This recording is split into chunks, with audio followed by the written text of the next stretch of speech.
Welcome to Rooted with Rachel.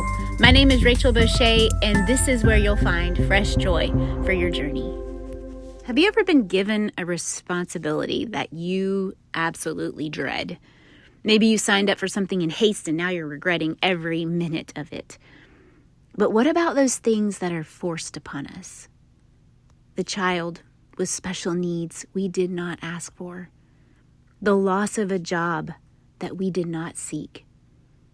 A relationship that crumbled and we can't figure out why. These are the burdens that stretch our capacity to continue on. These are the responsibilities we didn't ask for that challenge our faith. How do we steward these situations well? Today's reading is in Matthew, actually, and it's a short summary of how Christ's birth came about. Matthew 1:18 through 25. Now, the birth of Jesus Christ took place in this way. When his mother Mary had been betrothed to Joseph, before they came together, she was found to be with child from the Holy Spirit. And her husband Joseph, being a just man and unwilling to put her to shame, resolved to divorce her quietly. But as he considered these things, behold, an angel of the Lord appeared to him in a dream, saying, Joseph, son of David, do not fear to take Mary as your wife. For that which is conceived in her is from the Holy Spirit. She will bear a son, and you shall call his name Jesus, for he will save his people from their sins.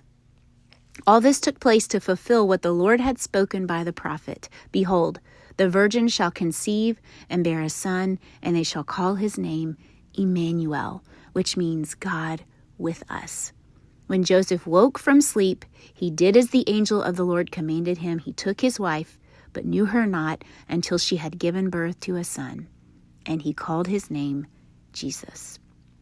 Not only does this passage give us a brief explanation of how the miraculous birth of Christ happened, but it also gives us a glimpse into Joseph's character. I love how the movie The Nativity Story portrays Joseph. Strong, yet gentle, bold and protective, responsible and tender. The word steward means acting as a responsible caretaker for something that is not your own. Not only was Joseph a steward of the life of the Son of God, but he would also become his earthly adoptive father who would teach the Son of God a trade, show him how to carve a table, provide for a family, and be a man.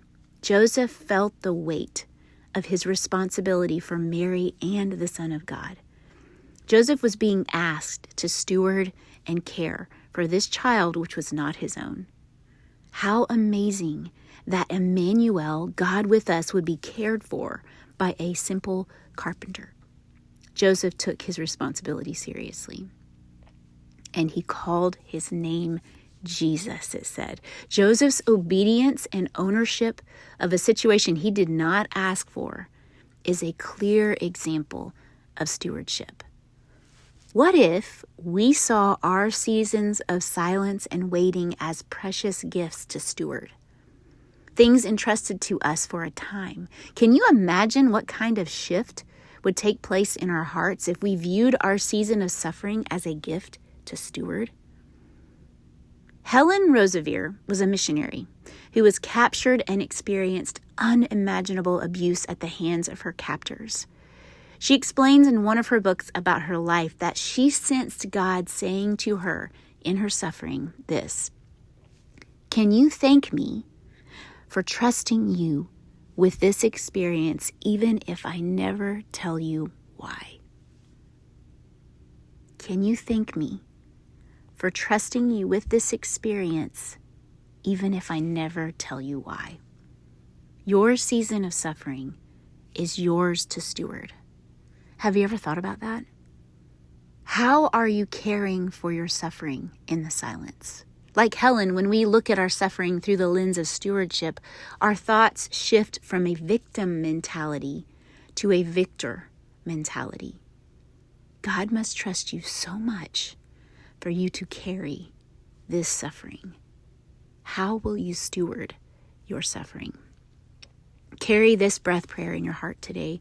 Breathe in, Jesus, I receive this suffering. Breathe out, help me steward it well.